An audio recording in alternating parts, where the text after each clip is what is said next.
שלום לכולם וברוכים הבאים לסרטון נוסף של Piece of Hebrew. והיום אני רוצה לדבר איתכם על קריאה בעברית.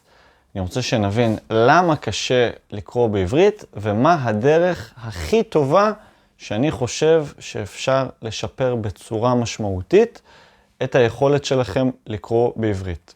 לפני שאנחנו מתחילים, למי שלא מכיר, לי קוראים דורון. בערוץ הזה אני מלמד עברית בצורה מעניינת, בצורה כיפית. לכל הסרטונים יש לנו כתוביות גם בעברית וגם באנגלית, אז אל תשכחו להפעיל אותן. ואם אני מדבר מהר מדי בשבילכם או לאט מדי בשבילכם, אפשר לשנות את הקצב על ידי ההגדרות ביוטיוב. אז יאללה, בואו נתחיל. בואו נתחיל עם דוגמה. אני רוצה שכל אחד ינסה לקרוא את מה שאני שם לכם עכשיו על המסך. יאללה, תנסו.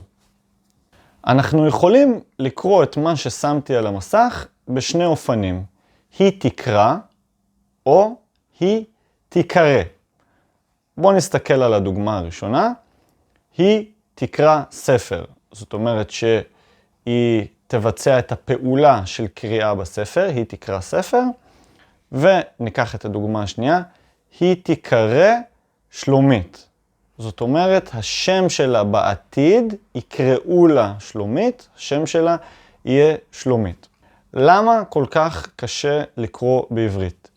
כי כשאנחנו מתחילים, אנחנו לומדים עברית עם ניקוד. זאת אומרת, אנחנו יודעים מה התנועה של כל דבר. שיש לנו את הניקוד, אנחנו יכולים לדעת אם זה תקרא או תיקרא.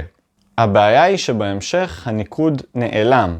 כשאנחנו כבר תלמידים מתקדמים, אם אנחנו רוצים לקרוא ספר, אם אנחנו רוצים לקרוא עיתון, אין לנו ניקוד. איך אנחנו יכולים לדעת איך לקרוא נכון? על פי שני דברים. אחד, זה אם אנחנו כבר מכירים את המילה, אז אנחנו יודעים איך לקרוא אותה. והדבר השני, על פי ההקשר.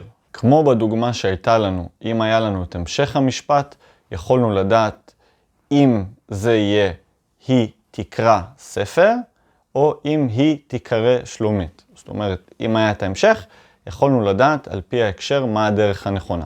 הדרך שאני הכי ממליץ עליה לשיפור יכולת הקריאה שלכם, היא לקרוא ולשמוע בו זמנית. זו דרך מצוינת, כי ככה עם הזמן, באופן לא מודע, באופן טבעי, אתם תדעו בצורה הרבה יותר אוטומטית, בצורה הרבה יותר טבעית, איך לקרוא נכון מילה מסוימת על פי ההקשר שלה. אני רוצה לתת לכם כמה אמצעים לעשות את זה. אם אנחנו נכתוב בגוגל, הוקלט על ידי הספרייה המרכזית לעיוורים ולבעלי לקויות ראייה, אני יודע, זה קצת ארוך, אז אני אשים לכם בתיבת המידע את כל הביטוי המלא מה לרשום בגוגל, ואחר כך נעשה סינון לפי חדשות. אנחנו נוכל לראות המון כתבות שיש להם גם את גרסת האודיו, מה שיאפשר לנו לקרוא ולשמוע בו זמנית. הדבר השני הוא פודקאסט בשם על הדרך של עיתון הארץ. בפודקאסט הזה יש כתבות נבחרות בכל מיני נושאים שהן מוקלטות. ואז אנחנו נוכל לקרוא באפליקציה של עיתון הארץ את הכתבות הרלוונטיות, ולשמוע אותם דרך הפודקאסט על הדרך. יש כתבות מאוד מעניינות, זה לבעלי עברית יחסית מתקדמת, פחות מתאים לתלמידים מתחילים, העברית שם ברמה קצת יותר גבוהה, אבל יש כתבות בהמון נושאים, כתבות מאוד מעניינות. מי שיש לו עברית כבר ברמה יחסית טובה, זה יכול מאוד מאוד לעזור לו לשפר את יכולת הקריאה בעברית.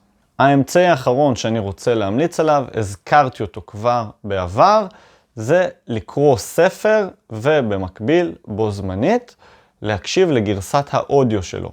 אם יש לכם כבר ספר פיזי, אפשר לחפש את הגרסה המוקלטת שלו באפליקציה שנקראת iCast ספרים מוקלטים, ואם אתם רוצים גם ספר דיגיטלי, אז אפשר לרכוש ספר באפליקציה שנקראת עברית, יש שם מבחר מאוד גדול של ספרים, ואז בעצם לקרוא ספר בעברית, ובמקביל לשמוע את גרסת האודיו שלו. אם אתם מתחילים, אני ממליץ להתחיל גם עם ספרי נוער, עם ספרי ילדים. זו דרך מצוינת לשפר את קריאת העברית שלכם בהדרגתיות. כשאני לומד צרפתית, בכל אופן, אני קורא ספרים, כן, לילדים, לנוער, וככה זה עוזר לי לשפר את העברית שלי בהדרגה. זה היה הסרטון שלנו להיום. אם אהבתם, אני מזמין אתכם ללחוץ על הלייק ולשתף עם חברים נוספים שלומדים עברית. ככה זה עוזר לי להגיע לעוד אנשים.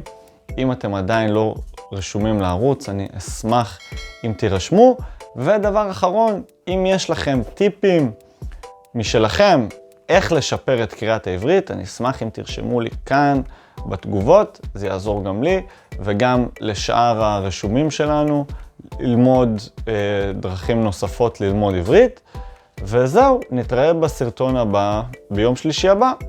יאללה, ביי לכולם.